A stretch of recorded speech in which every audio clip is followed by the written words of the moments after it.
আমার ছেলেটা আসছে, ঢাকা মেডিকেলে নিয়ে যাই, কি বলেন ডাক্তার সাহেব? মধ্যবয়সী ডাক্তার লোকটা প্রত্যুত্তরে মলিন হাসল, শুধু কিছু বলল না। তার মলিন হাসিতে যেন মুর্তাজালি সবটা বুঝে নিলেন। ভেতরটা তার হু হু করে কেঁদে ওঠে। ইচ্ছে করে সহধর্মিনীকে টেনে বুকটায় লুকিয়ে চিৎকার করে কাঁদতে, বুকের গহীনে লুকিয়ে রাখতে। কোথাও যেতে দেবেন না তিনি। মায়ের বুক থেকে মুখ তুলে ছোট্ট কুঞ্জ ছোট্ট হাত বাড়িয়ে মায়ের মুখে বুলিয়ে দেয়। ঝরঝরে কেঁদে উঠে ক্রন্দনরত স্বরে বলে, আম্মু, আমি তোমার সব কথা শুনবো, কখনো ওভাবে দৌড়ে যাব না। ঝিলিমিলি বেলুনও চাই না আমার, সব আমার দোষ। কিছু কথা স্পষ্ট শোনালেও বাকিটা বোঝা যায় না কি বলল। কণিকা বেগম ছেলের দিকে তাকিয়ে মুচকি হাসলো। কাপা কাপা হাতে নিজেও ছেলের গাল মুখ ছুঁয়ে দেয়। ব্যান্ডেজ স্পর্শ করতে মাতৃমন সড়ক দুর্ঘটনাকে তিনি বড্ড ভয় পান। সেই ছোটবেলায় একবার সাইকেলের নিচে পড়ে পা ছিলে গিয়েছিল, তারপর থেকেই ভীতি কাজ করে। অথচ নিয়তি দেখো, তিনি পলক ঝাপটে ছেলেকে কাছে আসার ইশারা করেন। কুঞ্জ কাঁদতে কাঁদতে এগিয়ে এলে কণিকা অসহ্যনীয় ব্যথাকে উজ্জ্ব করে মাথা তুলে বুক ভরা স্নেহের সাগরে সবটা ঢেলে ছেলের ঠোঁটে চুমু দেয়। কুঞ্জ ভালোবাসা ফিরিয়ে দিতে সময় নেয় না। মায়ের গালে দুটো চুমু দিয়ে বলে, আম্মু, আমার না অনেক ব্যথা করছে। তোমারও ব্যথা করছে? তোমার কি আরো বেশি ব্যথা করছে? কণিকা বেগম মাথা নাড়িয়ে বোঝায় ব্যথা করছে না। সত্যি তার ব্যথা করছে না। নিমিষেই যেন ব্যথা গায়েব হয়ে অজানা ভয়ে হৃদয়কণি উকি দিচ্ছে। মৃত্যু নামক একটি জ্বলন্ত সত্যকে ভয় হচ্ছে। কি হবে ভবিতব্যে, কেমন হবে পরবর্তী জীবন? সে যেন মৃত্যু নামক গন্ধ পাচ্ছে খুব করে। সময় যে খুব নেই বুঝতে বাকি থাকে না। সব যেন অসহ্যনীয় হয়ে উঠছে। সব কেমন আবছা আবছা মনে হয়। হঠাৎ বুকের উপর থেকে ভারী বোঝাটা সরে গেল। তিনি বুঝতে পারেন মুর্তাজালি ছেলেকে সরিয়ে নিয়েছেন তার বুক খালি করে। ছেলেটা কাঁদছে, আবারও কাঁদুক একটুখানি। তিনি ঘাড় একটু কাত করে তাকান কাঙ্ক্ষিত রমণীর পানে। শশী বেডের কোনায় দাঁড়িয়ে অশ্রুসিক্ত চোখে, রক্তিম ফুলো চোখ মুখ ক্ষণে ক্ষণে ফুপিয়ে ফুপিয়ে ওঠে। কেউ কিছু বললে যেন এখনই কেঁদে ভাসিয়ে দিবে গঙ্গাতট। তবে কারো কিছু বলার প্রয়োজন পড়ে না। শাশুড়ির শান্ত চাহনি যথেষ্ট ছিল। আবেগ ধরে রাখতে পারে না শশী। আম্মা ডেকে শব্দ করে কেঁদে উঠে সাথে সাথে। কণিকা বেগমের ইশারায় শশী এগিয়ে বেডের কিনারায় বসে। কণিকা বেগম এক হাত এগিয়ে দিলে শশী সেটা মুঠোয় পুড়িয়ে নিয়ে অনেক কষ্টে বলে, আম্মা, কষ্ট হচ্ছে? আমার আব্বা দুটোকে আগলে রেখো। ব্যাস, এই গোটা কয়েক শব্দই আওড়ায় কণিকা বেগম। শশী যেন চোখে আধার দেখতে পায়। কণ্ঠনালী জড়িয়ে আসে, কথা বেরোয় না। কুঞ্জ বাবার কাছ থেকে ছুটে এসে বেডের কিনারায় দাঁড়িয়ে কাঁদতে কাঁদতে ডাকে। কণিকা বেগম ছেলের মাথায় হাত বুলিয়ে অর্ধাঙ্গের পানে চায়। সজল চোখে দণ্ডায়মান মুর্তাজালিও ভেঙে পড়ে। বৃদ্ধাঙ্গুল দিয়ে মুছে নেয় গড়িয়ে পড়ার আগেই। শশী শাশুড়ির চাহনির মানে কিছুটা হলেও বুঝতে পারল। কুঞ্জকে টেনে নিয়ে দূরত্বে দাঁড়ায়। মুর্তাজালি এগিয়ে এলে কণিকা বেগম ওঠার চেষ্টা করে, কিন্তু ব্যর্থ হয়ে ব্যথাতুর মুখে কেঁদে ওঠে। মুর্তাজালি বিচলিত হয়ে সাহায্য করে। মাথার কাছটায় বসে কাঁধ ধরে অতি যত্ন সহকারে নিজের বুকে টেনে নেয়। কণিকা বেগম ভঙ্গুর অস্ফুট স্বরে কাঁদতে কাঁদতে বলে, মুরতাজ, কখনো না। তোমাকে বলা হয়নি বুঝলে, আমি তোমার পাগলামো স্বভাবটাকে খুব ভালোবাসি। আমি বাচাল, তোমাকে খুব ভালোবাসি। হাসপাতালের করিডোরে পা রাখতেই বুকটা কু ডাকে শেরতাজালি কাননের। ইচ্ছে করে ছুটে চলে যেতে, পা না বাড়াতে, অশুভ কোনো কিছুর সম্মুখীন না হতে। কিন্তু কিন্তু কি? ভীতু দুর্বল কাননের কাছে দ্বিতীয় পথ যে খোলা নেই, তাকে যেতেই হবে। ফোন কলে বাবার অনুভূতিহীন কণ্ঠস্বরে অবুঝমন অনেক কিছুই বুঝতে পেরেছে, কিন্তু সে মানতে নারাজ। সব যেন ঠিক থাকে। কাঁধে কারো ভরসাযোগ্য হাত পেয়ে কানন পা বাড়ায়। ফারদিন তার সঙ্গে পা মেলায়। দ্বিতীয় তলায় 206 নং কামরার কথাই তো মেসেজে বলা হয়েছে। তারা এক ওয়ার্ড বয়ের সহায়তায় দ্বিতীয় তলার 206 নং রুমের দরজার সামনে উপস্থিত হয়। উপস্থিত হলেও ভেতরে প্রবেশ করার সাহস পায় না কানন। যদি খারাপ কিছু হয় সে সহ্য করবে কিভাবে? মা, পুচু, শশী বউ, ওদের কিছু হয়নি তো? তাকে দাঁড়িয়ে থাকতে দেখে ফারদিন ছোট্ট শ্বাস ফেলে বলে, ভেতরে চল শের, ভেঙে পড়ছিস কেন? Everything will be fine. ভরসাযুক্ত বাক্য আওড়ালেও নিজেই শঙ্কার নদীতে সাঁতার কাটছে। নিরেট হয়ে দাঁড়িয়ে থাকা কাননের এক বাহু চেপে দরজায় নক করে ঘন ঘন। মিনিট খানেক পর দরজা খুলে দেয় সাদা অ্যাপ্রন পরিহিত এক মধ্যবয়স্ক লোক। প্রশ্নাত্মক চাহনিতে তাকায় তাদের উপর। ভেতরে উকি দেওয়ার সাহস করে না কানন, নত মাথায় দাঁড়িয়ে থাকে। ফারদিন ছোট্ট করে জবাব দেয়, আমার চাচা মুর্তাজাল। বাকিটুকু বলার প্রয়োজন পড়ে না। কর্ণগহ্বরে হাউমাউ কান্নার আওয়াজ ভারী হয়ে ঠোকর দিল যেন। এভাবে কাঁদছে কেন? প্রশ্নটাও মনের কোনায় উদিত হয় না, যেখানে উত্তর আগে থেকে আন্দাজ করা। কারণ থমথমে মুখে পা বাড়ায়। ভেতরের সবটাই অবলোকন করে নেয় সেকেন্ড পায়ে। গোটা কয়েক নার্স দাঁড়িয়ে আর দুটো ডাক্তার। কামরার এক কোনায় তার বাবা চুপচাপ দাঁড়িয়ে আছে, রক্তিম মুখটা থমথমে। বেডের এক কিনারায় শশী দাঁড়িয়ে নীরবে অশ্রু বিসর্জন দিচ্ছে, মাঝে মাঝে চাপা স্বরে ঘুমিয়ে ওঠে। বেডে দুজন অবস্থান করছে। ঘুমন্ত অবস্থায় তার মমতাময়ী মা, তার বুকে পুচুটা হাউমাউ করে কাঁদছে আর মাকে ডাকছে। আচ্ছা, ওভাবে ডাকছে কেন, কাঁদছেই বা কেন? হঠাৎ সে খেয়াল করলো সাদা সাদা ব্যান্ডেজ। বাবা, শশী, পুচুর সবার জামা কাপড়ে রক্তে মাখামাখি, কাননের হাত পা যেন অবশ্যই আসে। ধূপধাপ পা ফেলে এগিয়ে যাবে, শশী চাপড়ে ধরে। শের আম্মা। কথা শেষ না করে কান্নায় ভেঙে পড়ে সে। কানন আলগোছে তার থেকে নিজেকে ছাড়িয়ে নেয়। শশী হুহু করে কেঁদে চলেছে অনবরত। কানন মায়ের পায়ের কাছটায় দাঁড়ালো। রক্তশূন্য ফ্যাকাশে পা দুটো হাতের মুঠোয় পুড়ে সেথায় চুম্বন করে। কপাল ঠেকিয়ে চাপা স্বরে গুঙিয়ে বলে, আম্মু সবটা স্বপ্ন তাই না? একটু পরে ভেঙে যাবে তাই না? কথা বলো না কেন? ওঠো না। এটা কিভাবে সম্ভব আম্মু? বিকেলে না তুমি আদর করতে করতে কিছু বললে? তোমার কোলে মাথা রেখে শুয়েছিলাম না আম্মু? কণ্ঠস্বর রোধ হয়ে আসে। কাঙ্ক্ষিত জবাব পায় না শেত্তাজালি কানন। মায়ের পা জড়িয়ে হুহু করে কেঁদে ওঠে। আম্মু, আম্মু, হো আম্মু, ওঠো না। এই দেখো আমি ডাকছি। তোমার ভাইয়াদের আদর করবে না? তাদের সাথে হেসে হেসে কথা বলবে না? আম্মু উঠবে না বলো? আমি কিন্তু এবার চিল্লাবো, সব ভেঙে তছনছ করে দিব, সব ভেঙে দেবো আমি। চিল্লিয়ে উঠে কানন। শশী এগিয়ে এসে কাঁধে হাত রাখলে ঝটকায় সরিয়ে দেয়। আবারও চিল্লিয়ে ডাকে, কিন্তু কেউ ধমকে বলে না বাড়াবাড়ি করছো কানন, থাপ্পড় খাবে। কেউ ধমক দেয় না, কেউ কিচ্ছুটি বলে না। নিথর পড়ে রয় সব। কানন শুধু ভাবে সবটাই স্বপ্ন হোক, আধারে ডুবে থাকা এক ভয়ঙ্কর স্বপ্ন। সেই স্বপ্নের উপসংহার ঘুম ভাঙার মাধ্যমে হয়ে উঠুক, কিন্তু ঘুম তো ভাঙে না। এ কেমন ধারার স্বপ্ন? এত বাজে স্বপ্ন হয়? কি করলে স্বপ্নটা ভেঙে যাবে? কানন মায়ের পদযুগলে কপাল ঠিকিয়ে এবার শান্ত গলায় ডাকে, কিন্তু কাজ হয় না। শশী কাঁধে হাত রেখে ডাকে, শের। শশী বউ, দেখো না আম্মু উঠছে না, কথা বলছে না, প্রচুর কাঁদছে, আমি কাঁদছি তবু কেন উঠছে না সে? তুমি একটু ডাকো না, মাকে অনেক ভালোবাসি তো, তুমি ডাকলে বোধহয় উঠবে, ডাকো না মাকে। বাচ্চাদের মতো বলেই শশীকে জড়িয়ে কেঁদে ওঠে। কান্নার সাথে তার ছিমছাম গরনে দেহখানা কেঁপে কেঁপে ওঠে। শশী নিজেকে ধরে রাখতে ব্যর্থ, সেও তাল মিলায়। ফারদিন শার্টের কোনায় চোখ ডলে এগিয়ে যায়। বেডে বসে কুঞ্জকে টেনে ছাড়িয়ে নিতে চায়। কুঞ্জ ছাড়ে না, বরং কান্নার গতি বাড়িয়ে দেয়। আমি আম্মুকে ছাড়া কোথাও যাব না। সারো, সারো। ও আম্মু, আম্মু, কথা বলিস না কেন? ছটফটে কুঞ্জর আহাজারিতে ফারদিনের চোখ ঝাপসা হয়, ছাড়াতে ব্যর্থ হয়। দূরে দাঁড়িয়ে থাকা চাচা সহ ডাক্তারদের উদ্দেশ্যে বলে, কি করে হলো সব? মুর্তাজালি স্ত্রীর নিষ্প্রভ মুখশ্রী জুড়ে চায়। বৃদ্ধাঙ্গুল দিয়ে চোখের কোণার জল মুছে সংক্ষিপ্ত রচনায় সবটা জ্ঞাতার্থে জানায়। শশীকে ছেড়ে দিয়ে কানন সবটা শুনে অতি মনোযোগী হয়ে। তার অনুপস্থিতিতে ঘটা প্রতিটা ক্ষণ যেন পীড়া দেয় ছোড়া খুচিয়ে। ঢোক গিলে মায়ের বেডের সামনে দাঁড়িয়ে এক ঝটকায় কুঞ্জকে টেনে ছাড়িয়ে নিল। বেডটায় যেন ঘূর্ণিঝড় বয়ে গেল।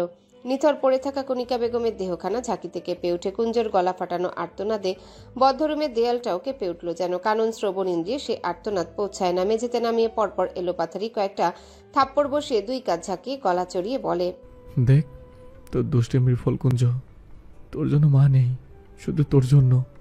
কুঞ্জ ঠোঁট উল্টিয়ে ফুপায়। পলক ফেলার সাথে সাথে যেন অঝরে বাড়িধারা টপটপ করে পড়ে গর্জনহীন। শশী কাননের হাত থেকে কুঞ্জকে ছাড়িয়ে নিতে চায়।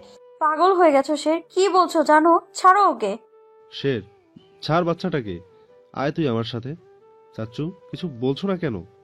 ফারদিনের কথায় মুর্তাজালি নীরব চোখে তাকায় শুধু। তার অনুভূতিহীন শান্ত চোখ অতি শীতল। কানন ছেড়ে দিল কুঞ্জকে। ছাড়া পেয়ে কুঞ্জ টলমল চোখে দুই একবার তাকিয়ে গা ছেড়ে দেয়। শশী আগলে নেয় তাকে। এক নার্সের সহায়তায় বেরিয়ে আসে কেবিন থেকে। কানন মায়ের কাছে এগিয়ে যায় শান্ত ভঙ্গিতে। মায়ের জখমিত মুখটা ছুঁয়ে দেয়। বিড়বিড় করে বলে ওঠে, আম্মু, এই নির্মম স্বপ্নটা ভেঙে যাক শুধু, তুমি আবারও সেনের হাতটা ছুঁয়ে দাও না মাথায় আম্মু। মৃত্যু মানব জীবনের চরমতম বাস্তব অধ্যায়। জন্মিলে মরিতে হবে, অমর কে কোথা রবে। প্রতিটা জীবকে মৃত্যু নামক অধ্যায় পড়তেই হবে, এটাই নিষ্ঠুর নিয়ম। ক্ষণিকের এই পরীক্ষালয় ছেড়ে একদিন না একদিন সবাইকেই ফিরতে হবে নিজ ভবিতব্যে। কণিকা বেগমও নিজ ভবিতব্যে চলে গেছেন। নিজ আপনজনকে অনিশ্চয়তার নদীতে বৈঠাবিহীন ভাসিয়ে দিয়ে সজ্জিত হয়ে নিজ আসল ঠিকানায় স্থায়ী হয়েছেন। আর এদিকে সবাই দিশেহারা পথিক। কণিকা বেগমকে তার গাঁয়ের এক কবরস্থানে বাবা মায়ের কবরের পাশে চিরনিদ্রায় শায়িত করা হয়েছে। তার শেষ আবদার এটাই ছিল। বাপের ভিটে একটু শ্বাস টানার বড্ড শখ ছিল। শেষ বেলায় বাপের ভিটে এলেও ইচ্ছেটা যে অধরায় থেকে গেল। গ্রামের ভেতর দিয়ে পাকা রাস্তায় শাসা করে চলেছে পরপর তিনটে গাড়ি। শেষ গাড়ির খোলা জানালা দিয়ে সমসম বাতাস ধেয়ে আসছে। জানালার ধারে ঘেঁষে এক উদাসী মানব চেয়ে আছে পলকহীন। আশেপাশে সংঘটিত সকল কিছুতেই তার আনমনা গুমট ভাব। গত 3 দিনে যেন বয়সের ভাতটা মুখাভাবে ফুটে উঠেছে। নেই সেই চাঞ্চল্যকর উচ্ছ্বসিত দ্যুতি। সব কেমন ফিকে লাগে। ওই নীল সাদা আকাশটাও কেমন বিবর্ণ মনে হয়। চারিদিকে ঘেরা সবুজের সমারোহ প্রকৃতিকে কেমন পানসে লাগে। সৌন্দর্য খুঁজে পায় না, অথচ কয়েক যুগ আগে যখন এক অন্তঃসত্ত্বা কিশোরীকে নিয়ে একই পথে চলেছিল তখন যেন সবকিছুতে সৌন্দর্য চুয়ে চুয়ে পড়ছিল। গাড়ির হর্নের শব্দটাও সুরেলা শোনাচ্ছিল। এখন বিরক্ত বই আর কিছুই মনে হচ্ছে না। মুর্তাজাল একটু নড়ে চড়ে বসে জানালা বন্ধ করে সিটে গায়ে লিয়ে চোখ বুজে নেয়। ড্রাইভার এক পল তাকিয়ে সম্মুখে নজর স্থির রাখে। গাড়ির পেছনে সিটে বসে 3 জন, শশী, শেরতাজ আলী আর মির্তাজ কুঞ্জ। গোমরা মুখে কুঞ্জ ভাইয়ের বুকে পিঠ ঠেকিয়ে গা ছেড়ে দিয়েছে। তার পেটে বাঁধা ভাইয়ের 2 হাত নেড়ে চেড়ে দেখে ক্ষণে ক্ষণে। ভাইয়ের বুকে থাকা মাথাটা তুলে মুখটা দেখে উকি দিয়ে। ভাইয়ের দাড়িতে তার ঘাড় চুলকাচ্ছে। সে 2-1 বার টেনেও দিয়েছে, তবে ভাই কিছু বলেনি, শুধু শান্ত চোখে তাকিয়ে থাকে। কুঞ্জ হাত বাড়িয়ে শশীকে খোঁচা দিয়ে মিষ্টি করে হাসলো। শশী কি হয়েছে শুধালে জবাবে হেসে মাথা নেড়ে না বুঝায়। শশীও একটু হাসার চেষ্টা করে, তবে শুকনো অধরে হাসি ফুটতে চায় না। হাত বাড়িয়ে কুঞ্জর নাকটা টেনে আবারও চুপটি করে বসে থাকে। অবসন্নতায় মুড়ে চোখ জোড়ায় ঘুম নামে। গত 3 দিন 3 ঘন্টায় ঘুমিয়েছে কিনা সন্দেহ। শুধু সে কেন, কারো চোখে যে স্বস্তির ঘুম ধরা দেয়নি। সজল নয়ন শুকানোর নামমাত্র নেয় না। ঘুমেরা ভর করবে কিভাবে? ক্লান্ত অবসন্ন শরীরটা একটু অবকাশে গেলেই যেন স্মৃতির পাতায় ঘা তরতাজা হয়ে বেরিয়ে আসে। শশী পাশে বসা অনুভূতিহীন কাঠ মানবটার কাঁধে মাথা রাখে। চোখ বুঝলেও ওই গম্ভীর মুখখানি মানুষপটে ভেসে বেড়ায়। বুকটা কেঁদে কেঁদে ওঠে। শশী দ্বিতীয়বার চোখ বুজে নেওয়ার সাহস করে না। কাঁধ থেকে মাথা তুলে পাশের মানবের পানায় তাকায়। সরাসরি সেও তাকায়, ফলে চোখাচোখি হয়। শান্ত চোখের চাহনি যেন এক বিষণ্ণ অন্ধকার রাতের বেলা। শুনশান নির্জনে জল জল নিহারিকা। শশী কিছু বলতে উদ্যত হয়, বলতে পারল না। কুঞ্জের অবুঝ মন খারাপের মেঘের আধারে আমার আম্মুর জন্য কষ্ট হচ্ছে। আমরা তো সবাই একসাথে থাকবো। আম্মু ওইখানে একা কিভাবে থাকবে? ভয় করবে না? শশীর চোখে মুখে আধার নামতে সময় নেয় না। কি জবাব দেবে বাচ্চাটাকে? তাকে জবাব দিতে হয় না। গমগমে আওয়াজ তুলে শেরতাজ-আলী কানন বলে ওঠে, কুঞ্জ, চুপ থাকতে পারো না? এতে কথা কিসের?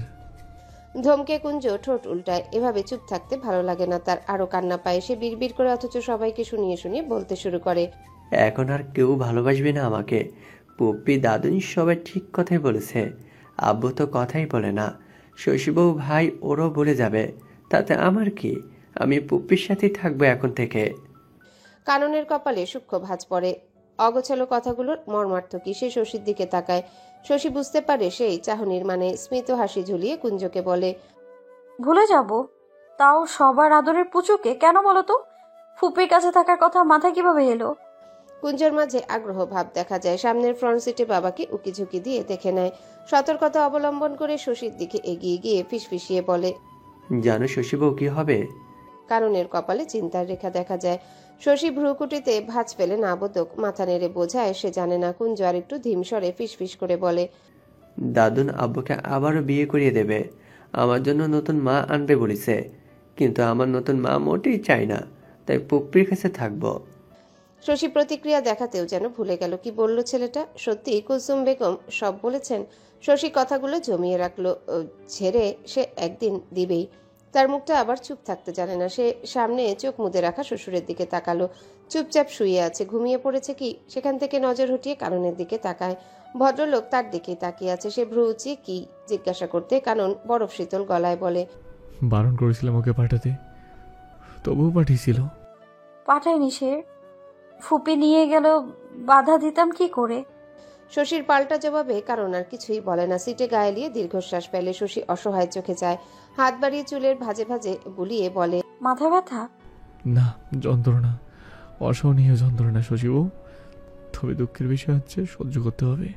কাননের তাচ্ছিল্যের সুর। শশী কি বলে সান্ত্বনা দিবে তার শেষ সাহেবকে? কিছু বলে সান্ত্বনা দেয় না সে। চুলের ভাঁজ থেকে হাত সরিয়ে ভরসার হাতে হাত রাখে। আঙ্গুলের ভাঁজে ভাঁজে আঙ্গুল গলিয়ে আশ্বাস দেয়। একা নয় সে। লক খুলে বন্ধ দরজা খুলে দেওয়া হয়। প্রতিবারের মতোই ভেতর হতে সোদা গন্ধ ভেসে আসে, তবে তা বাড়ি ফেরার আপন অনুভূতি জাগাতে অক্ষম। বাড়ির ভেতরে আবছা অন্ধকার, খাকা শূন্য ড্রয়িং রুম, ফাঁকা রান্নাঘর, হালকা ধুলোর আস্তরণ জমেছে সর্বত্র। কানন সবার আগে প্রবেশ করে। বাড়ি ফেরার সেই ডুবন্ত মানুষ ডাঙায় এলে যেমনটি অনুভব করে তেমন অনুভব খুঁজেও পায় না। প্রতিবারের মতো আম্মু আম্মু স্বরে হাত ছাড়া হলো না, হবেও না। আর আম্মু তাদের ফাঁকি দিয়ে চলে গেল যে। কারণের প্রথমবারের মতো বাড়িটা অসহ্য লাগলো, সব ছেড়ে ছুড়ে চলে যেতে ইচ্ছা করে, কিন্তু সে কোলে বাঁধা হাত পা। সে হনহনিয়ে চলে যায় নিজ রুমে, বিছানায় টান টান করে শুয়ে পড়ে। মুর্তাজালি আস্তে ধীরে ঘরে ঢুকে ড্রয়িং রুমের সোফায় দুটো থাপ্পড় দিয়ে বসে পড়ে। ও ঘরে যাওয়ার সাহস হয় না। ঘরটা মালিকবিহীন শূন্যতার অবসাদে ঘিরে। কুঞ্জ শশী সবার পরে ঢুকলো। তাদের পেছনে ড্রাইভার লাগেজগুলো আনে একে একে। কুঞ্জ শশীর হাত ছেড়ে ছুটে বাবার পাশে বসে বলে, শশী বউ, আমার না অনেক খিদে লেগেছে, তুমি জলদি জলদি পাস্তা বানিয়ে দিও, সাথে মাংসও দেবে, জাল দিবে না কিন্তু।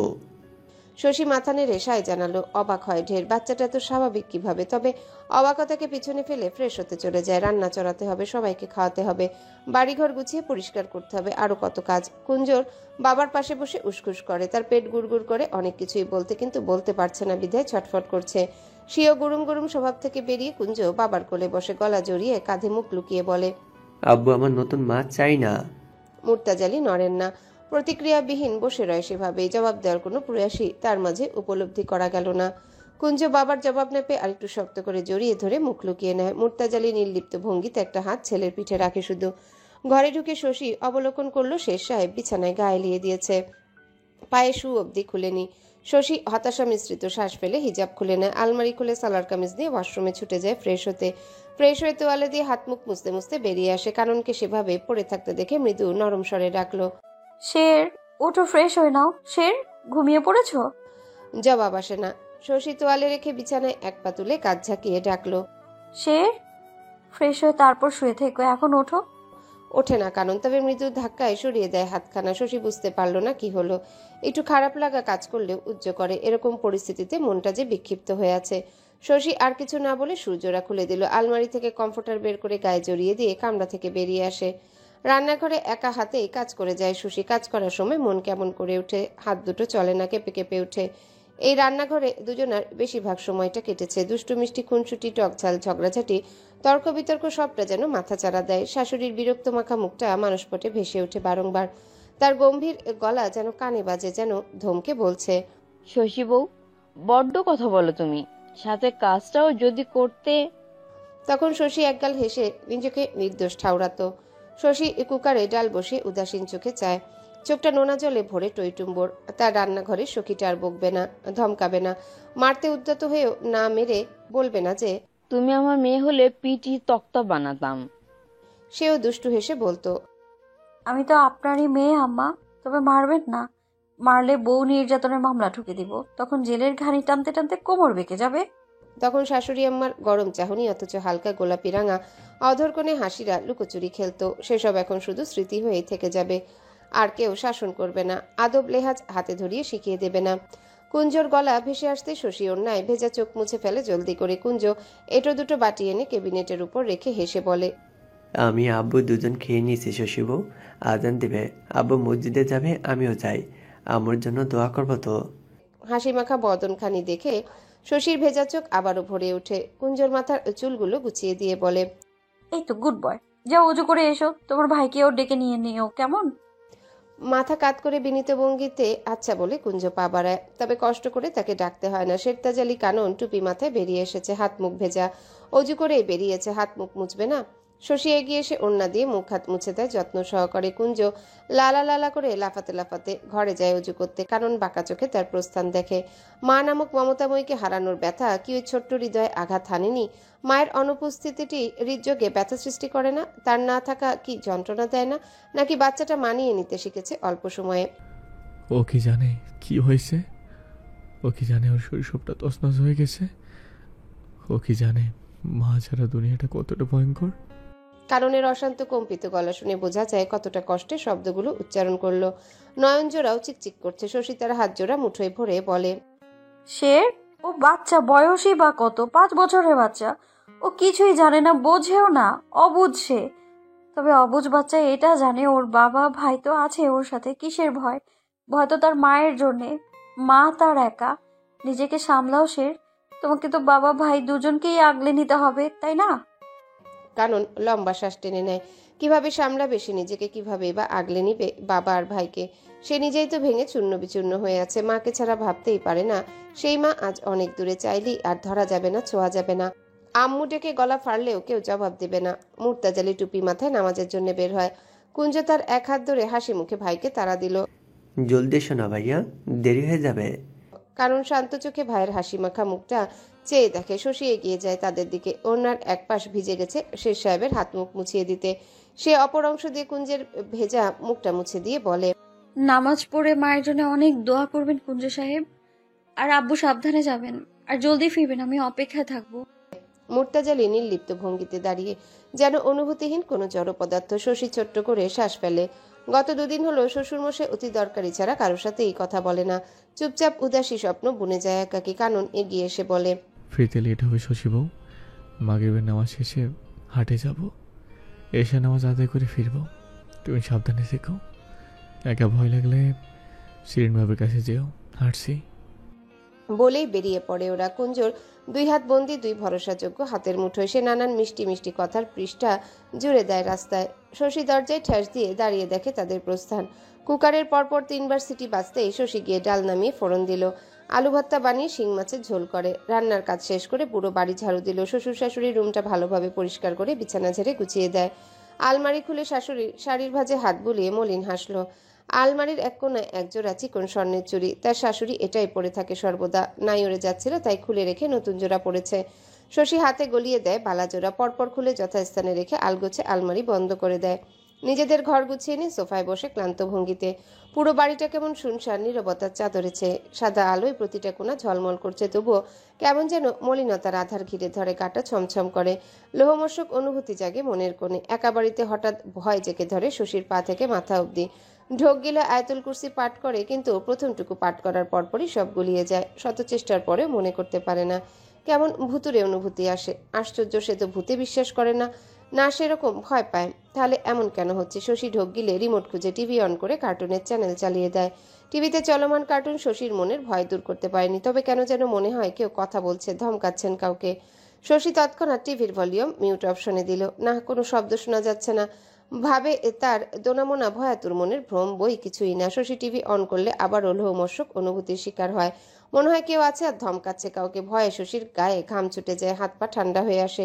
রিমোটটা টেবিলের উপর রেখে বড় বড় পা ফেলে বের হয় বাড়ি থেকে। দরজা বন্ধ করার সাহস অবধি হয় না। যদি পেছনে উল্টোপাল্টা কিছু চোখে পড়ে, সে ধুরুম ধারুম সিঁড়ি বেয়ে নিচতলায় যায়। ফাঁকা বাড়িতে টিভিতে চলমান মোটু পাতলুর হু হু কান্নার আওয়াজ শোনা যায়। ইন্সপেক্টর চিঙ্গামেরও গলা শোনা যায়। আর কোনো আওয়াজ ভেসে আসলো কি? টি টেবিলের একদম কিনারায় রিমোট, যার অর্ধেকের বেশি অংশ টেবিল ছয়নি। হঠাৎ রিমোটটা পড়ে ভেঙে যায় দুটুকরো হয়ে। ঠাস ঠাস করে কাঠের দরজায় থাবা পড়ে। ড্রয়িং রুমে বসা শিরিনের কোলে 15 দিনের শিশু কেঁদে ওঠে উঙ্গা উঙ্গা স্বরে। মায়ের মন ছেলের কান্নায় কেঁপে ওঠে। তার উপর সদ্য মা হয়েছে, সব বিষয়ে আনাড়ি। ভয় ভয় থাকেন সবসময়। বাচ্চা কাঁদলে মনে হয় তার কলিজা মোচড় দিল। হালকা দুলিয়েও বাচ্চার কান্না থামে না বিধায় সেও কেঁদে দেয় ঠোঁট ফুলিয়ে। সবাই এগিয়ে আসে তার কাছে। পারভিন বেগম নাতনিকে কোলে নিয়ে হালকা দুলিয়ে হেসে বলেন, ছেলের কান্না থামাতে না পেরে ছেলের মাই কেঁদে দিচ্ছে। এদের নিয়ে কোথায় যাই বলো দাদু ভাই? বাচ্চাটার কান্না থেমে যায়। মিষ্টি হেসে শিরিনের পাশে বসে ফারদিন ডাইনিং টেবিলে মেয়েকে খাইয়ে দিচ্ছে। সে গলা চড়িয়ে বলে, দরজাটা খোলো না কেউ, কখন থেকে ধাক্কাচ্ছে, মনে হচ্ছে ওর পেছনে ভূত তাড়া করছে। মিহির, খোল না ভাই। মিহির এগিয়ে এসে দরজা খুলিয়ে দেয়। হুড়মুড়িয়ে শশী ভেতরে প্রবেশ করে বলে, সবাই কানে তুলে গুজেছিলেন? কখন থেকে ধাক্কাচ্ছি আমি? কলিং বেল আছে শালি সাহেবান, সেটা টিপলে অত কষ্ট করতে হয়? আর এত তারা কিসের? ভূতে ধাওয়া করেছিল নাকি? মিহির দরজা বন্ধ করে বলে। শশী বোনের পাশে বসে জবাবে বলে, না ভাইয়া, আসলে আব্বু আর ওরা দুভাই মসজিদে গিয়েছে, দেরি হবে আসতে। একা বাড়িতে ভালো লাগছিল না, তাই নিচে নেমে এলাম। ভালো করেছো শশী। আমি আর তোমার ভাইয়া তোমার কাছেই যেতাম ফারিনের খাওয়া শেষ হলে। দেখো, তার আগেই তুমি এলে। মিষ্টি শশীর দিকে তাকিয়ে বলে। শশী প্রত্যুত্তরে স্মিত হাসল। পারভিন বেগম নাতিকে কোলে নিয়ে সম্মুখে সোফায় বসে বলেন, রান্না বান্না করছো কিছু? না করলে দরকার নেই, এখানেই খেয়ে নিব সবাই। আমার রান্না শেষ হয়েছে। রান্না শেষ করেই এলাম আন্টি। দাদুনকে দেখছি না কোথাও। কোথায় উনি? জার্নি করে এসে দুর্বল হয়েছে, ওষুধ খাইয়ে দিয়েছি, ঘুমাচ্ছেন। শশী ঠোঁট চোখা করে ও বলে। আর কি বলবে ভেবে পায় না। গল্পের আসর জমাতে ইচ্ছেই করছে না। সে চাচি শাশুড়ির কোল থেকে বোনের ছেলেকে নেয়। শিরিন আপা এতদিন মায়ের বাড়িতেই ছিল। শাশুড়ি আম্মার হঠাৎ দুর্ঘটনায় গ্রামে গিয়েছিল সবার সাথে। ফিরতি পথে মিহির ভাই আর যেতে দেননি। সে বোনের দিকে আরেকটু চেপে বসে বলে, আপু, তোর সাথে কথা আছে আমার, এখনো অন্য সময় বলবো। যখন বলবি তখনই জানাতি। এভাবে শিরোনাম জানিয়ে বিরতি দেওয়ার মানে কি? শিরিন ভ্রুকুচকে ফিসফিসিয়ে বলে, অন্য সময় হলে শশী বোনের সাথে দুষ্টু মিষ্টি ঝগড়াঝাটি চালিয়ে দিত। এখন না মুড আছে না এনার্জি, বড্ড ক্লান্ত লাগছে তার। কলোনির চাপা রাস্তায় হেঁটে চলেছে বাবা ছেলেরা। কুঞ্জ প্রথমে আগে আগে হাঁটলেও কুকুরের ভয়ে বাবার কোলে চেপেছে। কলোনির সব কুকুরগুলো তার জমশত্রু। পানি ভর্তি বোতলের গলায় রশি শক্ত করে আটকে সব কটা লেজে বেঁধে দিয়েছিল। শুধু এটা না, আরো অনেক দুষ্টুমির শিকার। তাই তো কুঞ্জকে দেখলে ঘেউ ঘেউ করে তেড়ে ফুড়ে আসে। সে বাবার গলা জড়িয়ে বলে, সবাই চুপ করে আছে কেন? কথা বললে কি হয়? মুর্তাজালি জবাব দেন না। কানন সম্মুখে হাঁটা বাবাকে দেখে দীর্ঘশ্বাস ফেললো। এমন শান্ত নির্লিপ্ত আব্বুকে সে কখনো দেখেনি। ছোট থেকেই চঞ্চল স্বভাবের বাবার সাথে পরিচয়। সবসময় মস্তি মজায় থাকবে, সবাইকে মাতিয়ে রাখবে। তার বাবা তবে বন্ধুও, শৈশবের খেলার সাথী, আবদার আহ্লাদীপনার একমাত্র ঝুলি। তাকে ধমকাবে, ঝাড়ি দিবে, হাসাবে, আগলে নিবে সেই বাবা চুপচাপ। মায়ের সাথে বাবার চঞ্চলা স্বভাবকেও হারিয়ে ফেললো কি? সেই এগিয়ে এসে বাবার পায়ে পা মিলিয়ে বলে, মামারা কি ফোন করেছিল? কথা হয়েছে তাদের সাথে? অতি সংক্ষিপ্ত জবাব তার। কানন আবারও প্রশ্ন করে, কি কথা হলো? পৌঁছেছে কিনা তাই জানতে চাইলো। কথা না বলে জলদি হাঁটো, বাড়িতে মেয়েটা একা আছে। বলেই মুর্তাজালি পায়ের গতি বাড়িয়ে দেয়। কানন আবারও পিছু পিছু হাঁটে। বুঝতে পারে বাবা কথা বলতে বিরক্ত হচ্ছেন, তাই চুপ থাকায় শ্রেয় মনে করেন। থাক না দুটো দিন নিজের মতো করে, নিজের কষ্টগুলোকে একটু সামলে নিক নিজেই। একটু একা থাকলে যদি ভালো লাগে তো থাকুক, তবে খুব বেশি দিন থাকতে দিবে না চুপচাপ। অল্পক্ষণের মাঝে তারা তাদের ভবনতলে পৌঁছে যায়। কুঞ্জকে পাঠিয়ে শশীকেও ডেকে আনা হয়। পুরো ফ্ল্যাটে 4 জন মানব, কারো মুখে রানে। টিভিতে চলমান কার্টুন দেখে কুঞ্জ হাসছে শরীর দুলিয়ে। তার হাসির ঝংকার নিস্তব্ধ দেয়ালে বাড়ি খায় সজোরে। প্রতিধ্বনিও ফিরে আসে। শশী টেবিলে খাবার সাজিয়ে তাদের ডাক দিল। কুঞ্জ সবার আগে ছুটে এসে চেয়ারে উঠে বসে। বড্ড খিদে পেয়েছে তার, তবে ডাল ভর্তা দেখে মুখ বাঁকিয়ে নেয়। কারণ এসে কুঞ্জর পাশে চেয়ার টেনে বসে শশীর হাত থেকে চামচটা নিয়ে নিজেই সবার প্লেটে খাবার দিতে দিতে বলে, আব্বুকে নিয়ে আসো আর তুমিও বসো। শশী শ্বশুর মশাইয়ের কাছে যায়। ভদ্রলোক এক ধ্যানে টিভির দিকে তাকিয়েছে, যেন অতি মনোযোগ সহকারে টিভি দেখছে, অথচ টিভিতে কার্টুন চলমান। শশী মিষ্টি করে ডেকে বলে, আব্বু খাবেন না? আসুন, নাকি এখানে আনবো? খেতে ইচ্ছে করছে না মা, খিদে চলে গেছে। তার কণ্ঠস্বর কেমন দিশেহারা, মনে হচ্ছে এক্ষুনি কেঁদে দিবে। শশী তার পাশে বসে ডাইনিং প্লেসে থাকা 2 ভাইকে দেখিয়ে বলে, আব্বু ওদের দিকে একটু তাকাবেন, মাকে হারিয়েছে দুজন, আর বাবা এরকম ভাবে ভেঙে পড়লে ওদের কি অবস্থা হবে? মুর্তাজালি ছেলে দুটোর দিকে তাকান। মলিন হেসে উঠে যায় ডাইনিং টেবিলে। কানন প্লেটে খাবার দিলে বিনা বাক্য ব্যয়ে খেয়ে নেন। পাশের খালি চেয়ারের দিকে তাকালেই হাহাকার ভেসে আসে। খাবার গলা দিয়ে নামে না। ছেলেদের মলিন মুখটা দেখে নিয়ে পানি দিয়ে গিলে নেন খাবার। 5 মিনিটের ব্যবধানে প্লেটের সবটুকু খাবার খেয়ে উঠে যান তিনি। কানন ব্যথিত নয়নে বাবার চলে যাওয়া দেখে। ঘুমানোর প্রস্তুতি নিচ্ছেন মুর্তাজালি। ঘরটা কণিকা বেগমের নিজের হাতে সাজানো। প্রতিটা কোনায় কোনায় তার ছোঁয়া লেগে আছে। প্রতিটা আসবাবপত্র তার শখের গড়ানো। প্রতিটা হ্যাঙ্গিং ক্রাফট নিজে হাতে বানানো। বিছানার নিচে যে পাপড় সেটাও তার হাতেই বানানো। বিছানার এক কিনারায় ভাঁজ করা নকশি কাঁথা নিজে সেলাই করে বানিয়েছে। মুর্তাজালি দীর্ঘশ্বাস ফেলে বিছানায় বসে। ঘরের প্রতিটি কোনায় তার গন্ধে মোমো করছে, অথচ তিনি নাকি নেই। বিশ্বাস করতে তার মনটা আশায় দেয় না, কিন্তু এ যে চরম সত্য। তিনি বিছানায় পা তুলবেন, হঠাৎ দরজায় নক করে কেউ। আব্বু ভেতরে এলাম বলেই প্রবেশ করে কানন, হাতে একটা বালিশ। মুর্তাজালি ভ্রু কুচকে চান। কানন অল্প হাসার চেষ্টা করে বলে, কুঞ্জ শশীর কাছে আছে, আমি ভাবছিলাম আমি তোমার কাছে আসি। নির্লিপ্ত মুর্তাজালি ক্ষণিকায় হেসে বলেন, তোর মা ফাঁকি দিয়ে চলে গেল, আমি কিভাবে যাই তোদের একা রেখে? আয় বাপ ছেলে একসাথে দুঃখ বিলাস করি। কানন দেরি করে না, বালিশ ছুঁড়ে ফেলে বাবাকে জাপটে ধরে হু হু করে কেঁদে ওঠে। মুর্তাজালির অক্ষি কোটর হতে অশ্রু গড়িয়ে পড়ে টুপটাপ।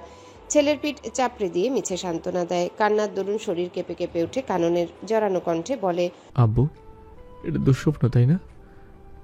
একটু পরেই ভেঙে যাবে, মা আবারও এসে আমাকে বকবে তাই না আব্বু? এটা তিক্ততায় ভরপুর বাস্তবতা। সে নেই রে কানন, আমাদের একা ফেলে চলে গেল সে।